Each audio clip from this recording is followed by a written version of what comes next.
Hello friends, welcome to my YouTube channel. आज के video में हम बात करेंगे यहाँ पे जो न्यू वैकेंसी निकल के आई है, जैसे कि Maharashtra state electricity transmission corporative limited. यहाँ पे जो ह्यूमन रिसोर्सेज डिपार्टमेंट की तरफ से वैकेंसी निकल के आई है, जैसे कि नोटिफिकेशन रिगार्डिंग ऑनलाइन एप्लीकेशन आपको अप्लाई करना रहेगा। इसका जैसे कि एडवर्टाइजमेंट नंबर ये दिया है। इसके बाद यहाँ पे आपका पोस्ट एडवर्टाइजमेंट नंबर, आपका यहाँ पे पोस्ट नेम, आपका मोड ऑफ रिक्वायरमेंट क्या रहेगा, ये सब दिया रहेगा। इसके बाद यहाँ पे जैसे कि executive engineer civil, additional executive engineer civil, deputy executive engineer civil, assistant engineer civil, assistant general manager finance and account के लिए, और senior manager finance and account, manager finance account, deputy manager finance account and upper division clerk finance account and lower division clerk finance account. Direct यहाँ पर requirement अलग अलग यहाँ पे दिया हुआ है। इसके बाद इसका आपको वेबसाइट है, आपको इस पर क्लिक करके आपको अप्लाई करना रहेगा। ये लिंक आपको मैं डिस्क्रिप्शन में प्रोवाइड करा दूंगा। और ये वीडियो हम जानेंगे कैसे आप step by step form fill up कर सकते हैं। आपको जैसे कि सब यहाँ पे इंस्ट्रक्शन दिया है, आप कैसे अप्लाई करेंगे। आपका यहाँ पे जैसे कि एप्लीकेशन रजिस्ट्रेशन आपको कैसे करना रहेगा, सब दिया है। आपको जैसे कि अलग अलग क्वालिफ़िकेशन है यहाँ पे, जैसे कि अमेंडमेंट इन एडवर्टाइजमेंट क्लॉज, ये सब दिया रहेगा, आप अच्छे से देख लेना। इसके बाद जैसे आप लिंक पे क्लिक करेंगे नोटिफिकेशन में, यहाँ पे जो 15/24 टू 24/24 दिया है, इस पर आप क्लिक करेंगे। यहाँ पे आपको जैसे कि फुल आपका PDF ओपन हो जाएगा। इसके बाद आपको जैसे कि नोटिफिकेशन लिंक आपको डिस्क्रिप्शन में आपको प्रोवाइड करूँगा। इसके बाद आपको ऑफिशियल फॉर्म लिंक भी आपको जैसे कि डिस्क्रिप्शन में आपको प्रोवाइड करूँगा। डायरेक्ट लिंक रहेगा। यहाँ पे आपको जैसे कि रिक्वायरमेंट वेरियस पोस्ट लिए, और यहाँ पे आपको जैसे कि एडवर्टाइजमेंट नंबर देखने को मिल जाएगा। यहाँ पे इसका ओपनिंग डेट है यहाँ पे 12 अप्रैल 2025, और इसका लास्ट डेट रहेगा 2 मई 2025 को। अगर डेट एक्सटेंड होता है यहाँ पे लिख के आ जाएगा। इसके बाद यहाँ पे आपको click here for new registration पे क्लिक करना। जैसे आप यहाँ पे क्लिक करेंगे, यहाँ पे आपका 6 स्टेप में आपको कंप्लीट करना रहेगा। फर्स्ट आपका बेसिक इन्फॉर्मेशन, सेकंड आपको फ़ोटो सिग्नेचर, थर्ड आपका डिटेल, फोर्थ आपका प्री रिव्यू, और फिफ्थ आपका अपलोड, और सिक्स आपका पेमेंट। यहाँ पे आपको पहले बेसिक इन्फॉर्मेशन फिलअप करना रहेगा। बेसिक इन्फॉर्मेशन यहाँ पे आपको पहले आपका फर्स्ट नेम कैंडिडेट का लिखना। यहाँ पे जैसे कि फर्स्ट नेम लिखना, फर्स्ट नेम कंफर्म कर देना। इसके बाद कैंडिडेट का मिडिल नेम लिखना, मिडिल नेम कंफर्म कर देना। अगर मिडिल नेम नहीं रहेगा यहाँ पे ब्लैंक छोड़ना। इसके बाद यहाँ पे लास्ट नेम लिखना, लास्ट नेम कंफर्म कर देना। इसके बाद कैंडिडेट का यहाँ पे जैसे कि फुल नेम लिख के आ जाएगा। इसके बाद कैंडिडेट का यहाँ पे मोबाइल नंबर कंफर्म कर देना। इसके बाद यहाँ पे आपको कोई दूसरा मोबाइल नंबर आपको देना रहेगा, अगर नहीं है तो यहाँ पे ब्लैंक छोड़ना। इसके बाद यहाँ पे कैंडिडेट का ईमेल आईडी देना रहेगा। ईमेल आईडी जैसे कि जो @ के पहले रहता है यहाँ पे आपको फिलअप करना रहेगा, और @ के जो बाद में रहेगा यहाँ पे आपको जैसे कि जो भी डोमेन रहेगा gmail.com, hotmail.com, in.com, यहाँ पे आपको सिलेक्ट करना रहेगा। इसके बाद यहाँ पे कंफर्म ईमेल आईडी लिखना। इसके बाद यहाँ पे जो कैप्चा दिया, कैप्चा फिलअप करके सेव एंड नेक्स्ट पे क्लिक करना। जैसे आप यहाँ पे आपका सेव एंड नेक्स्ट पे क्लिक करेंगे, आपका ऐसा इंटरफेस देखने को मिलेगा। यहाँ पे लिखा हुआ है are you sure the data enter is correct. आपने जो भी डेटा फिलअप किया है सब करेक्ट है। अगर आपको जैसे कि as no change edit of application will be allowed, आप यहाँ पे एडिट नहीं कर पाओगे अगर आप ओके पे क्लिक करते हो तो। अगर आपको जैसे कि एक एक स्पेलिंग अच्छे से चेक कर लेना है। अगर आपको कुछ भी गलती हुआ रहेगा उसको करेक्ट कर लेना। अगर आपका सब सही रहेगा, यहाँ पे ओके पे क्लिक करके सेव एंड नेक्स्ट पे क्लिक करना। सेकंड में यहाँ पे आपको फ़ोटो सिग्नेचर आ जाएगा। इसके बाद यहाँ पे जो ग्रीन कलर का है, ग्रीन कलर में आपका रजिस्ट्रेशन और पासवर्ड देखने को मिल जाएगा। आपके मोबाइल नंबर और ईमेल आईडी पे भी आ जाएगा। इसके बाद यहाँ पे कैंडिडेट का फोटोग्राफ और कैंडिडेट का लाइव कैप्चर फ़ोटो क्लिक करना रहेगा। इसके बाद सिग्नेचर यहाँ पे अपलोड करना रहेगा। इसका जैसे कि आपको डायमेंशन देखना रहेगा, डायमेंशन पे इस पर क्लिक करना। क्लिक करने के बाद यहाँ पे आपको जैसे कि यहाँ पे ओपन हो जाएगा। जैसे आप यहाँ पे PDF ओपन हो जाता है, यहाँ पे फोटोग्राफ दिया है, जिसका जैसे कि रिसेंट साइज फोटोग्राफ होना चाहिए और आपका वाइट बैकग्राउंड में होना चाहिए। इसके बाद यहाँ पे आपको दिया हुआ है, इसका डायमेंशन रहेगा 200 × 200, इसका विड्थ रहेगा, हाइट इसका 230 रहेगा पिक्सल, 20 KB से 50 KB के बीच में। अगर आपको जैसे कि सिग्नेचर यहाँ पे करना रहेगा, सिग्नेचर आपको वाइट पेपर पे ब्लैक इंक पेन से आपको करना रहेगा। इसके बाद यहाँ इसका डायमेंशन दिया है, इसका हाइट रहेगा 140, इसका विड्थ रहेगा 140 और हाइट रहेगा 60 पिक्सल में, और 10 KB से 20 KB के बीच में यहाँ पे आपको अपलोड करना रहेगा।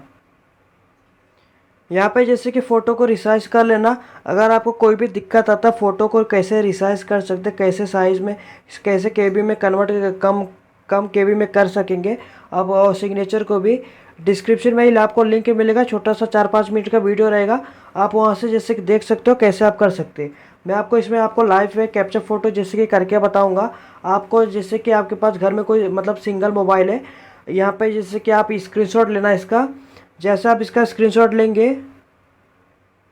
यहाँ पे आप गूगल पे आना। गूगल पे आने के बाद यहाँ पे आपको जैसे कि सर्च,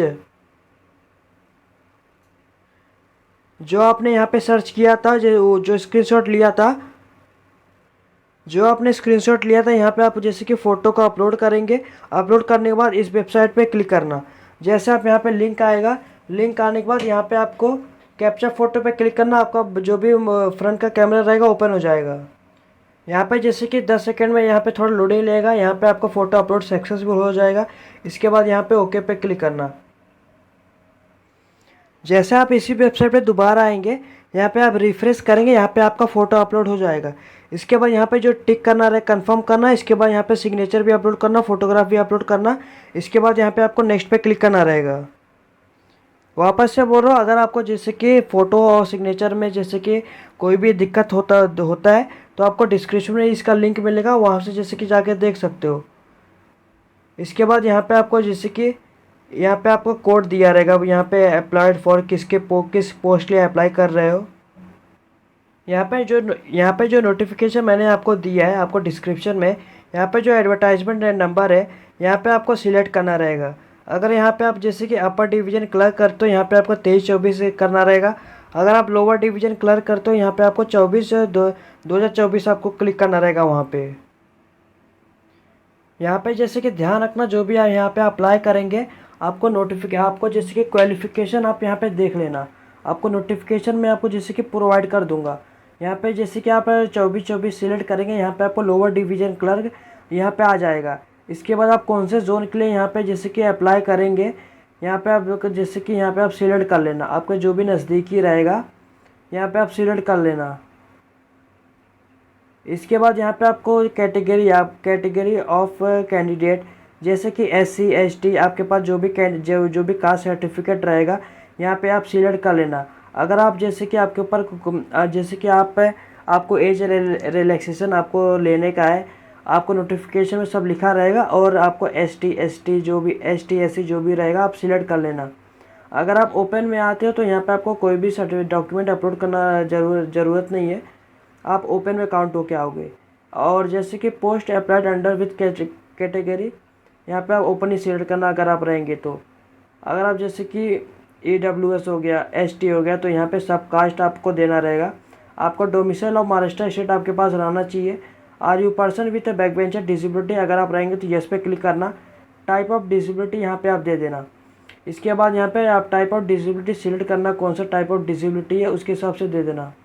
अगर नहीं है तो यहाँ पे आप जैसे कि नो पे क्लिक करना। इसके बाद अगर आप रहेंगे तो यहाँ पे do you need a compensator at the time of examination में और आपको टाइम चाहिए तो यहाँ पे आप सिलेक्ट कर लेना। जो भी डिसेबिलिटी है आपको नोटिफिकेशन एक बार देख लेना, कौन से डिसेबिलिटी के हिसाब से वहाँ पे नोटिफिकेशन है। अगर नहीं है तो यहाँ पे नो पे क्लिक करना। अगर डिसेबिलिटी रहेगा तो यहाँ दे देना। मैं आपको ऊपर से बता दे रहा हूँ। यहाँ पे आप और एग्ज़ाम में टाइम चाहिए तो यस पे क्लिक करना। अगर जैसे कि आपका कैरेबल प्लस एंड योर हाइट है and writing speed is affect करता तो यस पे क्लिक करना, नहीं तो यहाँ पे नो पे क्लिक करना। एंड डू यू नीड और टाइम चाहिए एग्जामिनेशन में, यहाँ पे ये दे देना। Whether your dominant writing hand, आपका हैंड अफेक्टेड तो यस पे क्लिक करना। और yes do you need compensator at the time of examination, वही लिखा हुआ है। और टाइम आपको एग्जामिनेशन में चाहिए तो यस पे क्लिक करना। आपको स्क्राइब चाहिए तो यस पे क्लिक करना रहेगा, नहीं है तो यहाँ पे नो पे क्लिक करना।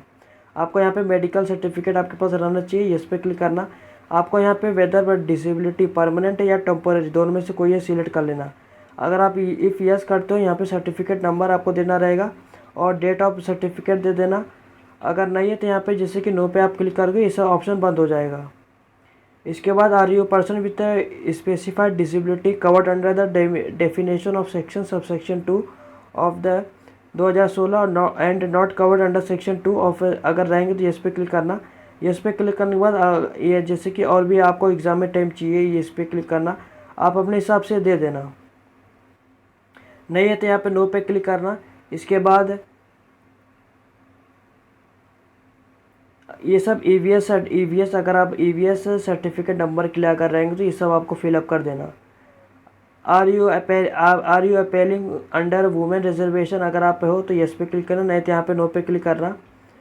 Are you material sports person, अगर रहेंगे तो यस पे क्लिक करना, नहीं तो यहाँ पे नो पे क्लिक करना। किसी किसी पोस्ट में ये भी दिया हुआ है और किसी किसी पोस्ट में ये ओपन नहीं होएगा। और अगर आपको दिया रहेगा तो यहाँ पे आपके पास रहेगा तो यस पे क्लिक करना। आपको जैसे कि whether processing sport certificate issued by the competent authority, आप यस पे क्लिक करना रहेगा तो, और यहाँ पे स्पोर्ट सर्टिफिकेट नंबर देना रहेगा, अब वो डेट और डेट दे देना। आपका पार्टिसिपेशन इन स्पोर्ट एट कौन से लेवल में था, आपका स्पोर्ट टाइप कौन सा था, एथलेटिक, बैडमिंटन, जो भी था, आपका रैंक क्या आता है इसमें आप दे देना आपको। और भी आपको ऐड करना रहेगा, यहाँ पे ऐड मोर पे क्लिक करके आपको और भी यहाँ पे ऐड कर सकते हो। नहीं है तो यहाँ पे रिमूव पे क्लिक करना, अगर आपको रिमूव करना रहेगा तो रिमूव पे क्लिक कर सकते हो। इसके बाद whether processing recent non creamy layer, अगर आप जैसे कि जो भी कास्ट सर्टिफिकेट रहेगा आपके पास, ये आपका रहना चाहिए, ये आप दे देना ये सब। अगर आप एक्स सर्विस मैन हो तो यहाँ पे यस पे क्लिक करना। यहाँ पे आपका पीरियड ऑफ सर्विस मंथ दे देना 36 मंथ 12 मंथ, नहीं है तो यहाँ पे नो पे क्लिक करना। इसके बाद यहाँ पे आर यू डिपार्टमेंटल कैंडिडेट, अगर आप डिपार्टमेंटल कैंडिडेट रहेंगे, एम्प्लॉय रहेंगे तो यस पे क्लिक करना। यहाँ पे आपको SAP नंबर देना रहेगा, नहीं है तो यहाँ पे नो पे क्लिक करना। नेशनलिटी में यहाँ पे आप इंडियन सिलेक्ट करना। आप सेंटर ऑफ यहाँ पे दे देना आपका जो भी नज़दीकी रहेगा। इसके बाद एग्जामिनेशन 2 भी आप दे देना जो भी आपके नज़दीकी रहेगा। थर्ड भी दे देना यहाँ पे जो भी आपके नज़दीकी रहेगा। इसके बाद यहाँ पे एज कैलकुलेट आपका आ जाएगा। यहाँ पे आपको डेट ऑफ बर्थ, जैसे कि आपको जो भी आपके 10th के मार्कशीट रहेगा वो सेम टू सेम यहाँ पे आपको डेट ऑफ बर्थ फिलअप कर लेना। यहाँ पे जैसे कि मंथ देना, यहाँ पे जैसे कि ईयर देना। ईयर देने के बाद यहाँ पे अपना जेंडर सिलेक्ट करना। इसके बाद अपना जैसे कि ब्रदर सिस्टर रहेंगे तो यस पे क्लिक करना और यहाँ पे उनका नेम लिख देना और उनका जेंडर लिख देना। नहीं है तो यहाँ पे नो पे क्लिक करना। मैरिटल स्टेटस आपको देना रहेगा, अगर आप अनमेरिड रहेंगे तो अनमेरिड, अगर आप मैरिड रहेंगे तो स्पाउस नेम आप दे भी सकते हो, नहीं दोगे तो भी चलेगा। इसके बाद यहाँ पे फादर नेम मदर नेम दे देना। इसके बाद हैज़ कैंडिडेट, अगर कैंडिडेट ने चेंज किया है नेम तो यहाँ पे यस पे क्लिक करना। यहाँ पे आपको जैसे कि submitting supporting document with application form, आपको जैसे कि आपको सबमिट करना रहेगा। आपका ओल्ड नेम क्या था और आपने क्या नेम चेंज किया यहाँ पे आपको लिखना रहेगा। नहीं है तो यहाँ पे नो पे क्लिक करना। इसके बाद यहाँ पे एड्रेस ऑफ करस्पॉन्डिंग मतलब आप जहाँ पे रह रहे हो उधर का एड्रेस। यहाँ पे जैसे कि एड्रेस लिखने के बाद एड्रेस 1, एड्रेस 2, एड्रेस 3 में एड्रेस लिखने के बाद यहाँ पे आप डिस्ट्रिक्ट चूज़ करना, आप कौन से डिस्ट्रिक्ट से बिलोंग करते हो। इसके बाद यहाँ पे अपना स्टेट चूज़ करना, कौन से स्टेट से बिलोंग करते हो। इसके बाद अपना डिस्ट्रिक्ट दे देना, आपका जो भी देना, जैसे कि एक्चुअल डेटा आपका रहना चाहिए, अगर कुछ भी डेटा मिसमैच रहेगा तो आपका फॉर्म रिजेक्ट हो जाएगा। इसके बाद आपको परमानेंट एड्रेस देना रहेगा। करस्पॉन्डिंग एड्रेस मतलब जहाँ पे आप रह रहे हो, परमानेंट एड्रेस मतलब जो भी आपका परमानेंट एड्रेस रहेगा और जो भी आपके आधार कार्ड पे रहेगा। अगर दोनों अलग अलग रहेगा दोनों अलग अलग फिलअप करना, अगर दोनों सेम रहेगा तो ये मतलब ये इस पर क्लिक करने के बाद आपका ऑटोमेटिक फिल हो जाएगा। इसके बाद यहाँ पे choose the address for GST invoice, आपको GST इन्वॉइस जैसे कि जब पेमेंट आप करोगे वहाँ पे आपको कौन सा एड्रेस देखने का रहेगा, आप दोनों में से कोई एक यहाँ पे सिलेक्ट करेंगे। आपके यहाँ पे जैसे कि कैटेगरी वाइज से यहाँ पे पेमेंट आपका आ जाएगा। इसके बाद यहाँ पे वैलिडिटी और डिटेल पे क्लिक करना। इसका ये बेनिफिट रहेगा कि अगर आपका जैसे कि ब्राउज़र सर्वर एरर हो गया तो ये इधर ही से फॉर्म स्टार्ट हो जाएगा। और सेकंड ऑप्शन ये भी सेकंड एग्जांपल ये भी है, जैसा कि यहाँ पे आपका कुछ भी गलती हुआ रहेगा रेड कलर का आ जाएगा, उसको आप करेक्ट करके सेव एंड नेक्स्ट पे क्लिक करना। यहाँ पे जैसे कि ध्यान रखना जो भी यहाँ पे आप एड्रेस यहाँ पे जैसे कि डालेंगे, यहाँ पे जैसे कि जो भी सेंटर डालेंगे यहाँ पे आपका अलग अलग आपको डालना रहेगा। इसके बाद यहाँ पे सब कास्ट आपको डालना रहेगा, जिससे कि आप मैंने आपको बताया नहीं, यहाँ पे आपको सब कास्ट मैंडेटरी आपको फिलअप करना रहेगा। इसके बाद यहाँ पे वैलिडिटी डिटेल पे क्लिक करेंगे, आपका कुछ सब कुछ सही रहेगा, यहाँ पे वेरीफाई सक्सेसफुल लिख के आ जाएगा। अगर आपका कुछ गलती हुआ रहेगा यहाँ पे रेड कलर का आ जाएगा। अगर आपका सब सही रहेगा यहाँ पे सेव एंड नेक्स्ट पे क्लिक करना। जैसे आप सेव एंड नेक्स्ट पे क्लिक करेंगे, आपका यहाँ पे डिटेल जैसे कि जिस भी पोस्ट आप अप्लाई करेंगे वहाँ पे आपको वो क्वालिफिकेशन आपको फिलअप करना पड़ेगा। आपको एक बार जैसे कि नोटिफिकेशन देख लेना कौन सा यहाँ पे आपको रिक्वायरमेंट है। इसके बाद सब्जेक्ट आपका कौन सा था वो यहाँ पे आप दे देना, सब्जेक्ट या स्ट्रीम आपको देना रहेगा। इसके बाद यहाँ पे आपको जैसे कि डेट ऑफ पासिंग, आपको डेट ऑफ पासिंग आपके जो भी 10th के मार्कशीट में रहेगा वहाँ पे लिखा रहेगा आपका पासिंग, आपका ईयर कौन से ईयर में था। इसके बाद यहाँ पे आपका जैसे कि month of education, full time, part time, distance आपका जैसे भी रहेगा दे देना। आपका ओवरऑल परसेंटेज कितना आता दे देना। इसके बाद यहाँ पे आपका फर्स्ट क्लास, सेकंड क्लास, पास क्लास जो भी आपका रहेगा दे देना। इसके बाद यहाँ पे HSC का भी आपको देना रहेगा, आप जिस भी बोर्ड से थे यहाँ पे आपको लिखना रहेगा। यहाँ पे भी मैं आपको एग्जांपल लिख के बता दे रहा हूँ, आपको अपना एक्चुअल डेटा फिलअप करना रहेगा। यहाँ पे आप डेट ऑफ पासिंग दे देना, आपको जैसे कि आपके मार्कशीट पर लिखा रहेगा। इसके बाद अपना जैसे यहाँ पे ईयर चूज़ करना। इसके बाद यहाँ पे आपको full time, part time, distance आपको जो भी था यहाँ पे आपको कितना परसेंटेज आया आपका, यहाँ पे क्लास कौन सा था, फर्स्ट क्लास, सेकंड क्लास, पास क्लास, ये आपको देना रहेगा। इसके बाद यहाँ पे ग्रेजुएशन आपको जैसे कि जो भी पोस्ट है। इसके बाद यहाँ पे 10th का जैसे कि मार्कशीट लिखने के बाद यहाँ पे आपको जैसे कि 12th का भी बोर्ड यूनिवर्सिटी नेम देना रहेगा। बोर्ड या यूनिवर्सिटी नेम दोनों में से कोई आप एक दे सकते हो। सब्जेक्ट यहाँ पे दे देना, मैंने एग्जांपल तौर पे लिख के बता दिया, आपको यहाँ पे कॉमा फुल स्टॉप नहीं डालना है। डेट ऑफ पासिंग दे देना, यहाँ पे mode of education, full time, part time जो भी आपका रहेगा, परसेंटेज कितना है आपका यहाँ पे। इसके बाद फर्स्ट क्लास, सेकंड क्लास, पास क्लास जो भी आपका रहेगा। इसके बाद ग्रेजुएशन में यहाँ पे आपका जो भी रहेगा, ध्यान से जो भी आपके पास जो भी अप्लाई कर रहे होंगे आपके पास वो क्वालिफिकेशन होना चाहिए। इसी प्रकार का जैसे ग्रेजुएशन, पोस्ट ग्रेजुएशन आप दे देना यहाँ पे, जैसे कि have you passed MSc certificate examination. अगर आप जैसे कि क्लर्क अगर आप आवेदन कर रहे हो तो यहाँ पे आपका कंपलसरी रहना चाहिए।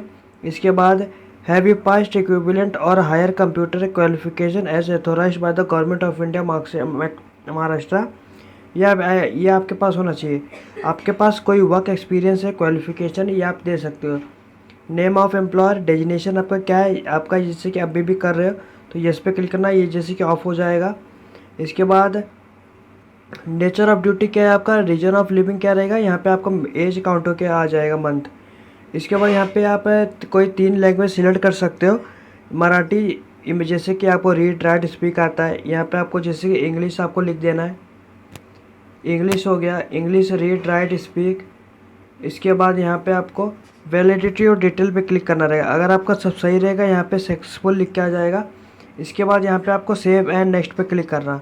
जैसे आप सेव एंड नेक्स्ट पे क्लिक करोगे इसके बाद यहाँ पे आपको प्री-रिव्यू ऑप्शन आएगा। इसे आप जैसे कि प्री-रिव्यू ऑप्शन आएगा, आप इसे एक स्पेलिंग एक अच्छे से चेक कर लेना आपने क्या यहाँ पे इंफॉर्मेशन फिलअप किया है। अगर आपका कुछ भी गलती हुआ रहेगा बैक जाके यहाँ पे करेक्ट कर लेना। इसके बाद आप चाहोगे तो भी आप करेक्शन नहीं कर पाओगे। इसके लिए अगर गलती हुआ रहेगा बैक जाके करेक्शन कर लेना। अगर आपका सब सही रहेगा यहाँ पे कंप्लीट रजिस्ट्रेशन पे क्लिक करना। यहाँ पे सब वही लिखा हुआ है। ऑन कंप्लीटेशन, कंप्लीट करने के बाद आपको of registration, no change of detail already entered will be permitted, आप अप्लाई नहीं कर पाओगे, आप करेक्शन नहीं कर पाओगे। अगर आपको कुछ गलती हुआ रहेगा कैंसिल पे क्लिक करके बैक जाके करेक्शन कर लेना। अगर आपका सब सही रहेगा यहाँ पे 2 बार आपको ओके पे क्लिक करना रहेगा। इसके बाद यहाँ पे आपको जैसे कि लेफ्ट थंब और हैंड राइटिंग डिक्लेरेशन आपको अपलोड करना रहेगा। गाइडलाइन देखने के लिए इस पर क्लिक करना, आप PDF फॉर्म में ओपन हो जाएगा। यहाँ पे जैसे कि लेफ्ट थंब, यहाँ पे लेफ्ट थंब दिया है 140 इसका हाइट रहेगा, आपका 60 पिक्सल रहेगा। वाइट पेपर पे ब्लैक इंक पेन से करना रहेगा। 10 KB से 20 KB के बीच में आपका ये आपका सिग्नेचर, ये सिग्नेचर हो गया, ये आपका लेफ्ट थंब हो गया। यहाँ पे लिखा हुआ है 240 × 240 पिक्सल। इसके बाद यहाँ पे इसका हाइट में करते हो तो 3 centimetre × 3 centimetre with height. Size रहेगा 20 KB से 50 KB के बीच में। इसके बाद आपको डिक्लेरेशन में क्या लिखना रहेगा, इसका यहाँ पे ये वाला आपको ये यहाँ पे आपको देखने को मिल जाएगा। आई के बाद कॉमा डालना, अपना पूरा नाम लिखना है कैंडिडेट का। इसके बाद कॉमा डालना, hereby declare that all the information submitted by me in the application form is correct, true and valid. I will present the supporting document as and when required. ये आपका जैसे कि declaration में 800 multiply 400 pixel, ये आपका size रहेगा। इसका width रहेगा 10 सेंट, अगर आप सेंटीमीटर में करोगे तो 10 सेंटीमीटर मल्टीप्लाई 5 सेंटीमीटर। 50 KB के 100 KB के बीच में आपको अपलोड करना रहेगा। जैसे यहाँ पे आपका अपलोड हो जाएगा, यहाँ पे ओके पे क्लिक करना। इसी प्रकार का यहाँ पे आपको हैंड राइटिंग डिक्लेरेशन भी यहाँ पे आपको अपलोड करना रहेगा। मैंने आपको बता दिया आपको डिक्लेरेशन में क्या लिखना रहेगा। इसके बाद ओके पे क्लिक करना। इसके बाद यहाँ पे लिस्ट ऑफ डॉक्यूमेंट, यहाँ पे आपको जैसे कि list of document, this is for information only. ये इन्फॉर्मेशन आपको जैसे कि आपको डॉक्यूमेंट क्या क्या लगेंगे अगर आपका if called for document verification द्वारा जब आपको बुलाया जाएगा। सेकेंडरी स्कूल सर्टिफिकेट और आपका डेट ऑफ बर्थ रहना चाहिए। आपने नेम चेंज कराया रहेगा तो उसका सर्टिफिकेट, क्वालिफ़िकेशन आपको रहना चाहिए, एक्सपीरियंस आपने किया रहेगा तो उसका, EWS सर्टिफिकेट रहेगा तो उसका, नॉन क्रिमिनल यहाँ पे NCL रहेगा तो ये आपको ये अपलोड करना रहेगा। मेडिकल सर्टिफिकेट रहेगा फॉर PWD के लिए। यहाँ पे जो भी डॉक्यूमेंट रहेगा आपके पास होना चाहिए। मराठी लैंग्वेज सर्टिफिकेट आपको अपलोड करना रहेगा। इसके बाद यहाँ पे सेव एंड नेक्स्ट पे क्लिक करना। इस पहले यहाँ पे आपको कैप्चा फिलअप करके यहाँ पे आपको सेव एंड नेक्स्ट पे क्लिक करना रहेगा।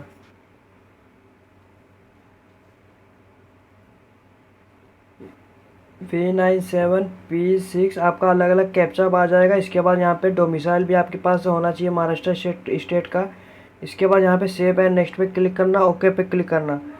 इसके बाद यहाँ पे आपको जैसे कि पेमेंट करना रहेगा। लास्ट आपके कैटेगरी के हिसाब से आपको आ जाएगा। कैप्चा फिलअप करके सबमिट पे क्लिक करना, पेमेंट आप कर देना।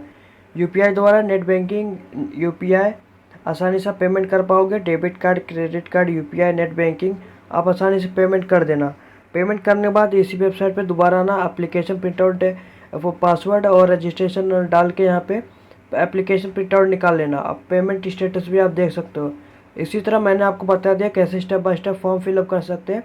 अगर आपको ये वीडियो अच्छा लगा तो लाइक शेयर सब्सक्राइब करिए, चैनल को फॉलो करिए। नेक्स्ट अपडेट के लिए धन्यवाद।